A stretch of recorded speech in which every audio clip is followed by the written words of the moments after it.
It's the Happy Families podcast. It's the podcast for the time-poor parent who just wants answers now. Hello, it's Dr. Justin Coulson. Welcome to another Happy Families podcast. Today, a guest on the podcast that I have been following from a distance for ages. I'd like to say a decade. It may be something like that, a bit more, a bit less. But this is somebody who I just think gets it when it comes to parenting. And I finally plucked up the courage to get my team to send an email through, and I got an instant yes, a warm, an enthusiastic, a positive instant yes, which was such a thrill. Dr. Mona Delahooke is an author, a psychologist, and has written a book called Brain Body Parenting. When it comes to compassion and kindness and helping parents to get this stuff right in ways that we can all feel good about, I don't know anyone who does this as well as Dr. Delahooke. So Mona, welcome to the Happy Families podcast, and thank you so much for joining me for this conversation today. Oh, Justin, I'm so excited to be here. Thank you for inviting me. I want to start off by talking about your book because it really is beautiful, but it ignited something of a controversy around the idea of gentle parenting. Now, I know that your ideas on this are quite similar to mine, but can you tell me a bit about the controversy and what the deal is with this whole gentle parenting thing that, thanks to TikTok primarily, has just exploded around the world in the last 18 to 24 months? Yes. Well, it's so interesting to see people's reactions to books that talk about compassion first, right? And how we how relationships are the foundation, the bedrock of child development. So when certain people heard the word gentle parenting, and it's not just my book, there's been quite a few books in the last, 5 or so years on this kind of new way of parenting, as opposed to maybe what we would think about as traditional parenting, right? So we might think of traditional parenting as more authoritarian, and that would include maybe the parents as the ultimate experts, and it might include punishments or rewards, but it would kind of focus on behaviors, on surface behaviors, and parents kind of judging behaviors as good or bad, and then having a certain response to those behaviors. And so the word gentle parenting really doesn't describe a certain parenting style. I think it's more of a catch-all phrase for this new type of parenting. And as you know, coming out of the positive psychology movement in the 1990s, positive parenting has come on board. And that is, I think, a reaction that parents have to maybe the way they were raised or their grandparents were raised, right? Which wasn't very steeped in a knowledge of child development and emotional literacy and all that good stuff. One article that was written about gentle parenting said something like, so are these gentle parents never saying no?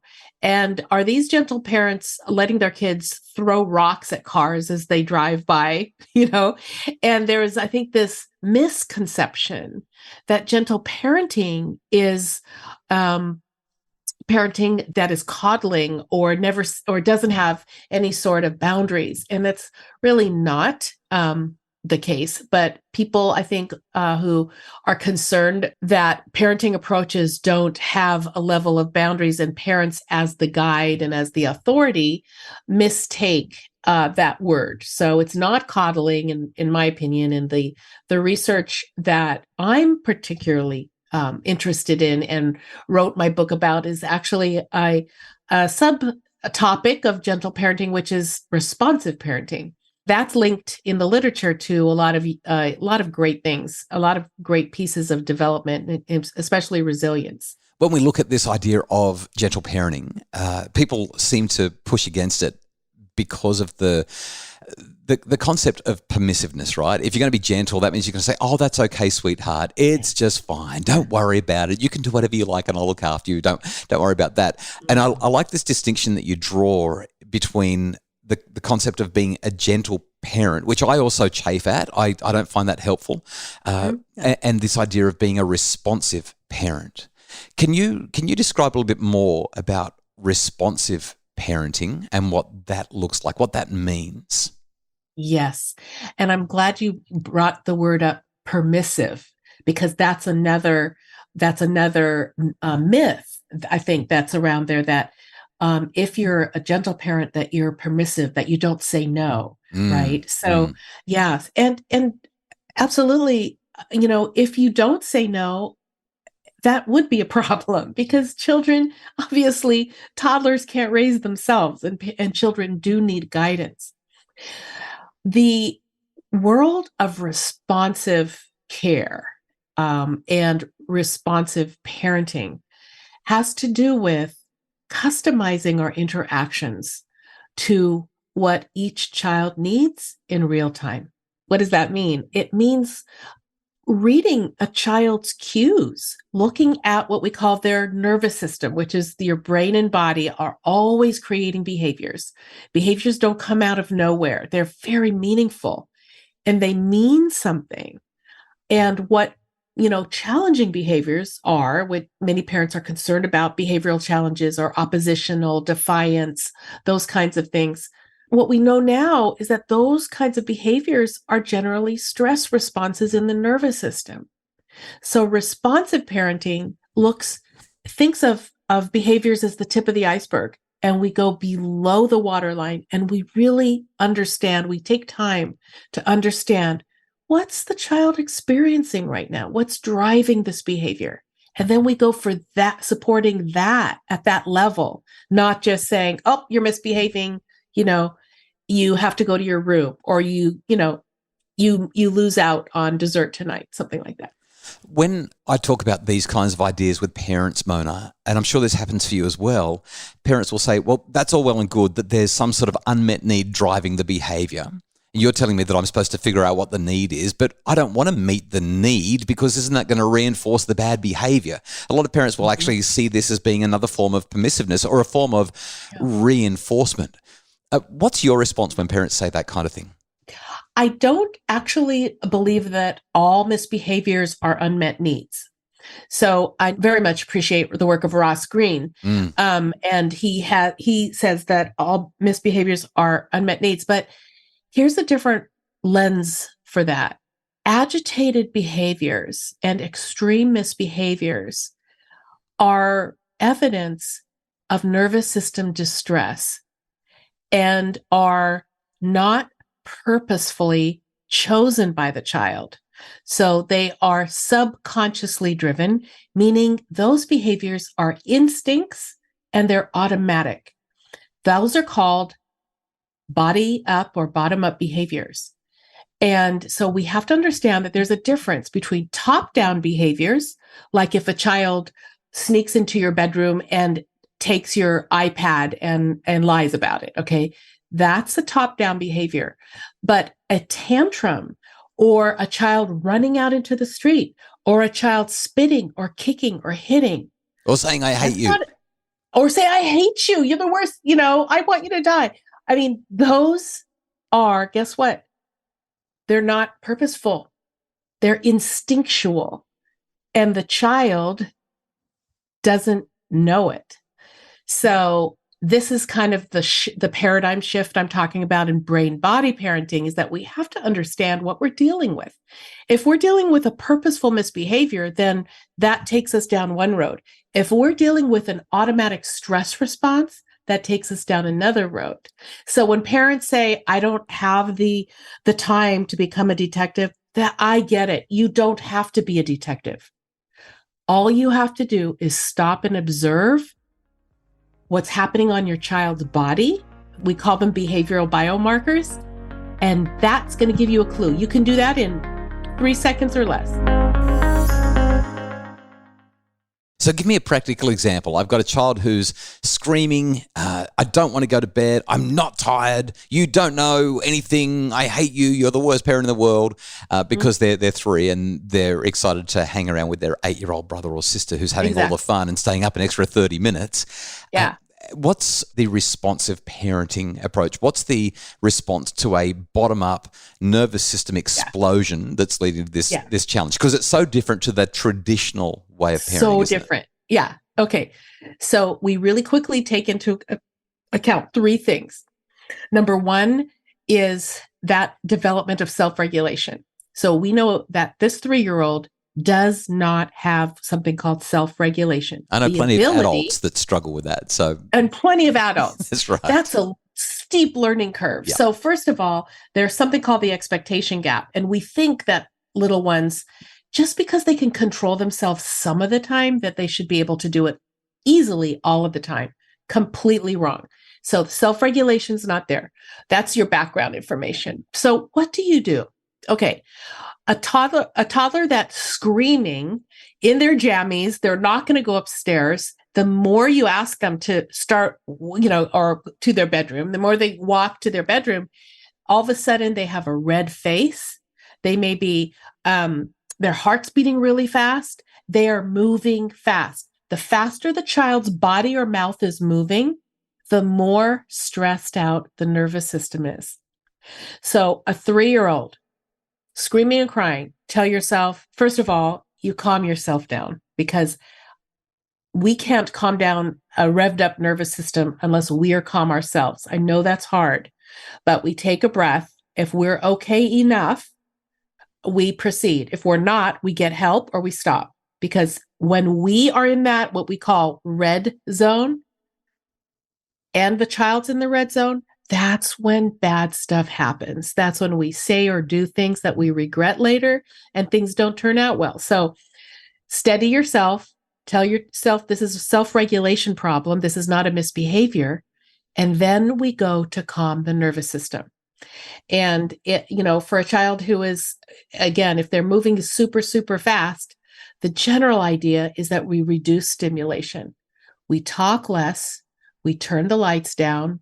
We get the background noise out of the way. We might have the other children, go into another room, and we focus on helping the child calm. Now, in brain body parenting, I help parents develop a little toolkit for each child based on something called the child's sensory systems.